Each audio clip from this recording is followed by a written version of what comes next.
Mahiya ka naman ba, Aquino, sa apelyido mo, no? Since 1986, no, yung pamilya ko, ano, talagang pro-Aquino, no? We laid our lives and properties on the line, no? For President Cory against Marcos, no? Sino nakinabang doon, ba, Aquino? Di ba nakinabang ka rin sa boto namin? Tapos diyan ka ngayon, para kang hindi matalino?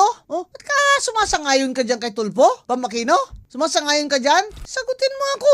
Grabe, you're a major disappointment to me. Sayang ang bloodline mo. Mukhang mabait ka naman. Pero paano ka maging mabuting tao kung ang kasama mo yan? Nasabi ng mga matanda. Tell me who your friends are and I'll tell you who you are. Kaya, Bam Aquino, itayo mo yung pangalan mong Aquino na marangal na hindi kawatan na nakikilaban sa diktadurang Marcos.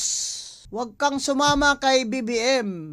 Yung mga kasama mo dyan hindi na never again Sina Risa Ontiveros why not na?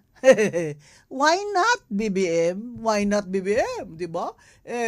Gusto nila tanggalin si Sara pero stay lang si BBM. Aba,